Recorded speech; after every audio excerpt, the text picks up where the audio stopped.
We all have a story to tell. A gem of wisdom, a little tale, or just something to make you laugh. Do you want to hear some? Then welcome to Anecdotes.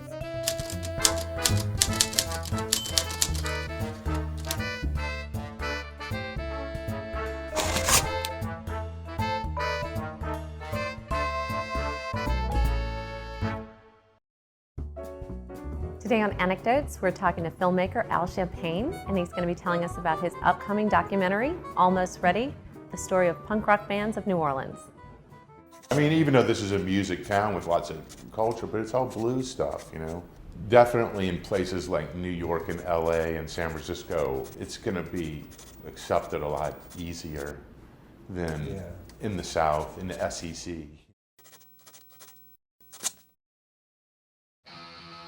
This was 1977.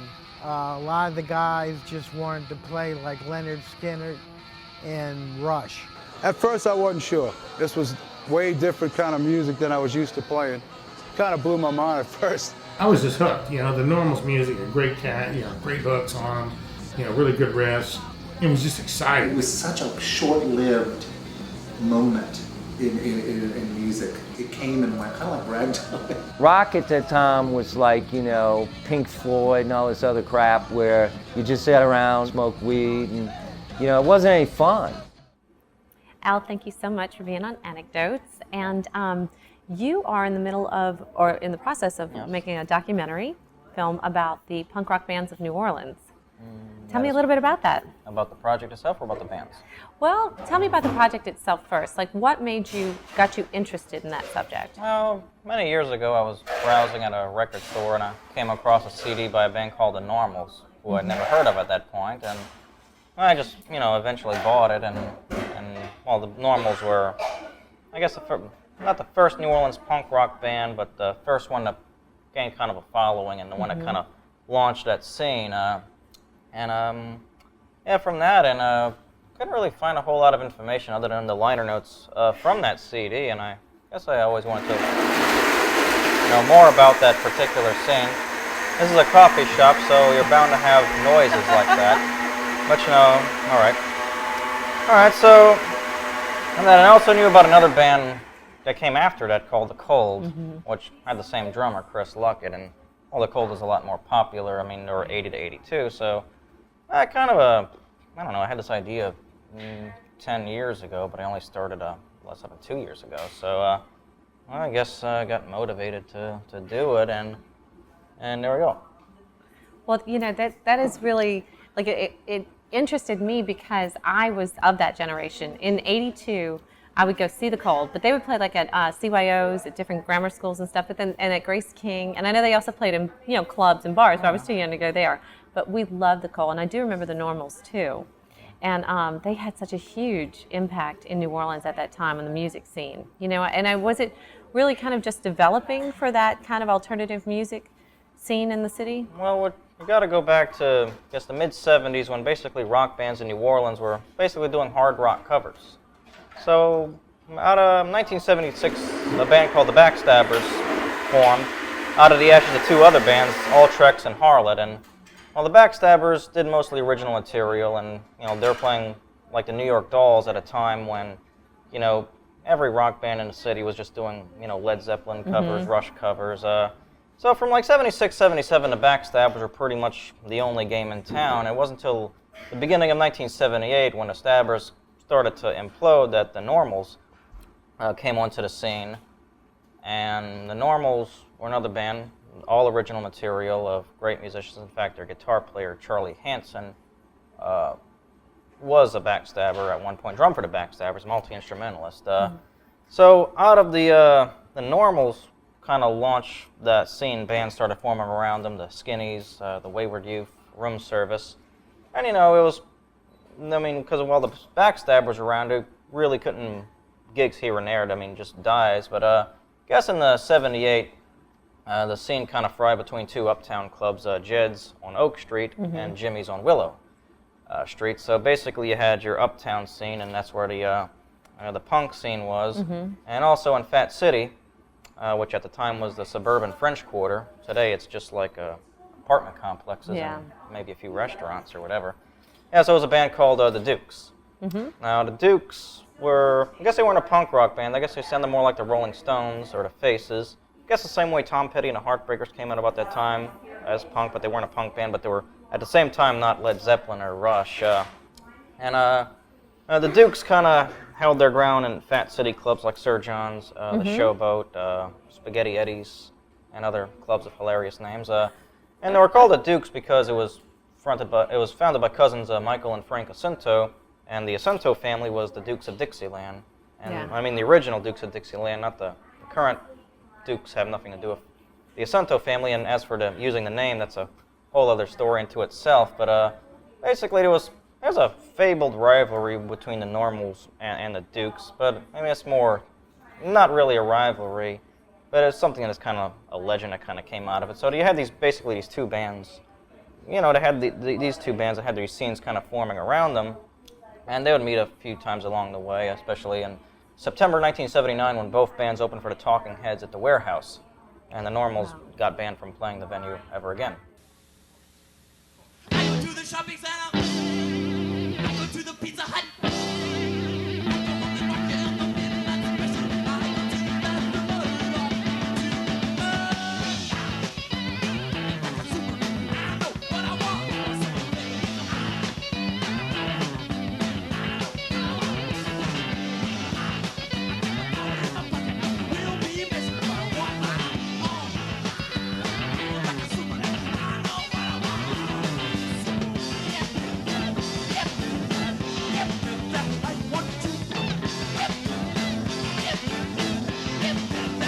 I was saying that my best friend was in a band called Oddfellows Rest. And so she was a bass player. Her name is Barbara Burrell, and they had Caroline Krieger. And we used to go and see all those bands, and that's how we got to know Jet Screamer.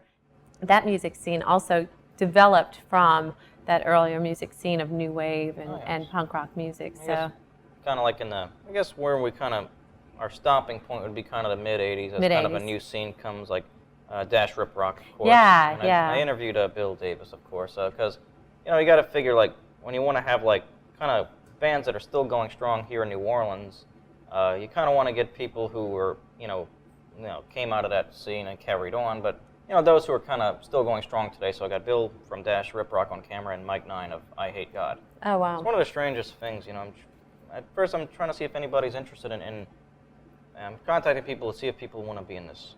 I had no idea anybody would be interested. And the next thing you know, I'm getting contacted people. And I get a message from Mike Nine and say, hey, can I be in your movie? Like, okay, if you insist. If you absolutely insist. I mean, it's like, the response was absolutely. I mean, That's spent the great. month of July 2011,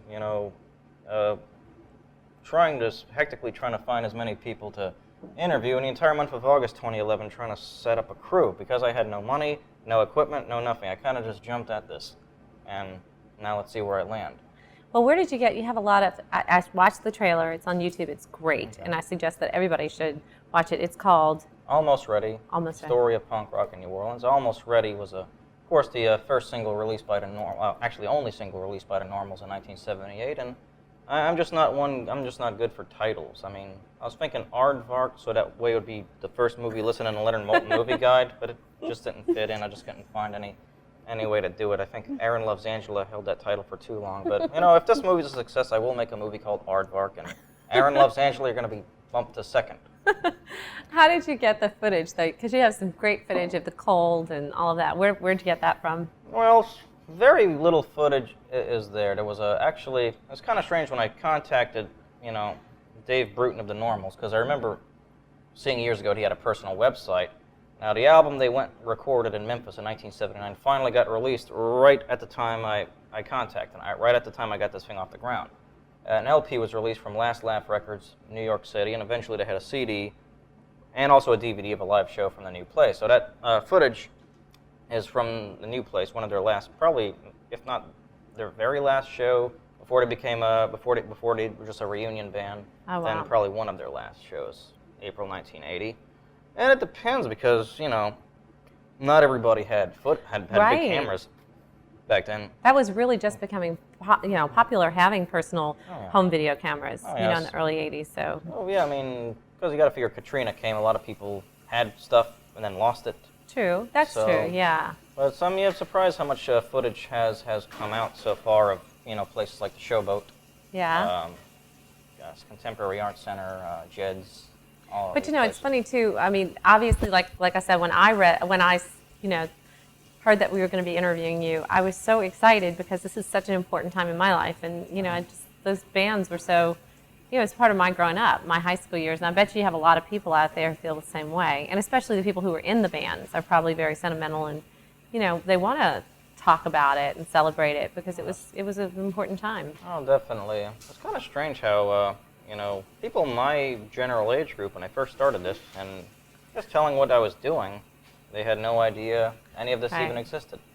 I mean, they never heard, even Normals, and even a lot of people never heard of The Cold, which, they were local celebrities at the time. Yeah, They had TV huge, specials. yeah.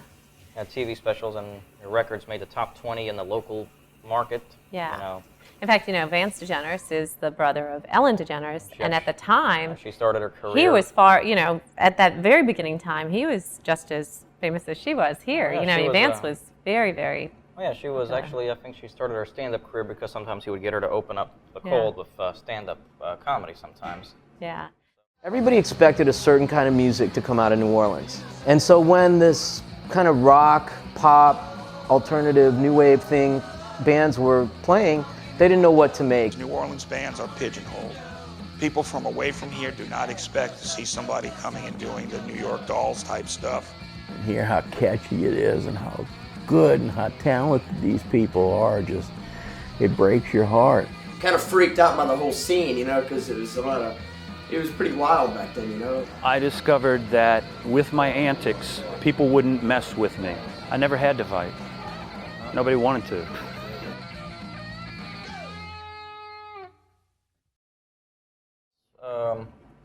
There's a lot of people, I guess, under the impression I'm somehow making some sort of statement against jazz or a statement against blues, which I'm really not doing. I mean, just because I'm doing a documentary about it. And if you look at who came out of this, as I said, the connection to Dukes of Dixieland, Cranston Clemens was one of the top guitar players in the city, was in Sex Dog, Rockabye's.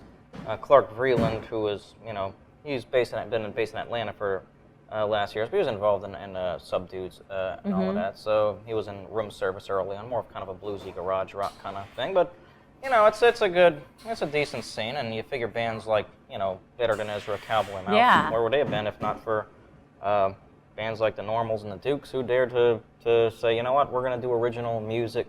Right. And in fact, it was almost always, I can't recall a lot of popular bands at that time who did covers. Most of them had their own music, and now you realize how remarkable that is because a lot of other bands, a lot of bands make their living doing cover songs, but at the time, they were all playing original music for the most part, so. Well, you had your thing, Zebra was, at the time, one of the big rock bands in the city, which was basically just doing Led Zeppelin covers. Yeah. But what they did was they took the money they made doing that, went to, I think, New York, and got signed to a label deal, and of course, out of this scene, the Red Rockers were the ones that found the most success, best known for their early MTV hit China. Yeah. And that was all happening at the same time, yeah. with MTV and everything. Yeah, so the story. When MTV still had music videos on all the time. Oh, nice. Right, and VJs and all those things. So. Oh yeah, so. Yep. Well, is there a place that we can go to learn more about your documentary? Should just like the YouTube, a YouTube trailer? channel, Almost Ready Movie, and Almost Ready Movie Facebook, YouTube, and hopefully by the time this thing goes up, I'll have a .com website. Oh, nice. Okay, and let us know. We can promote that as well. So yes, and.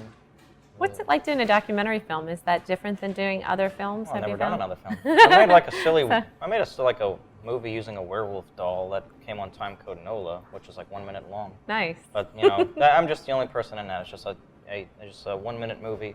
I decided to test myself. Can I make a werewolf movie without leaving the house? And you did? Yes. So you just decided to jump into this? Oh yeah, pretty much. I got nothing else to do. Just lots of coffee, and I need to do something between cups of coffee. Right. Basically. Well, you're doing an excellent job considering, because it looks great. Well, I hope it ends up great. And it really does. Basically, When do you think you'll be ready to release it? Well, we're just concentrating on shooting the rest of the interviews now, the ones locally, and then towards the end, if any place we have to travel to get people who don't come down here, we'll make the necessary trips, and then editing, funding, and then we'll see what happens from then. And cool. Well, hopefully it's a hit because I've put a lot of time into this. So I've given Nice. up 2 years of my life to this project. Probably a little bit more. I don't do anything else. This is all I do. So Nice. yes, well, you got to. You got to be all in. You gotta. Yeah, you commit. Gotta, yes, commit. You got to become like a hermit, or if not quite a hermit, an almost hermit. Or yes, research. You just gotta study the footage you shot to know what to ask which person. You gotta know the scene backwards and forwards. And people usually tell me, you know more about this than we do. Yeah. So well, I don't know. I was born around a time was in the middle. I'm 32. I'm not quite, but I'll be 32 by the time this is up, probably. So yeah, so it's a good thing to get this thing going and let the story be told because, well, I think it's a good story. Yeah. There's a lot of music I think that needs to be heard, and It why not? definitely Better is. late than never to get the audience that they never, got outside. And for a lot of people to tell their story, as for the Red Rockers, what happened with the shift in their sound, and they can explain that album cover for Schizophrenic Circus that they were embarrassed by. Oh, yes. Oh,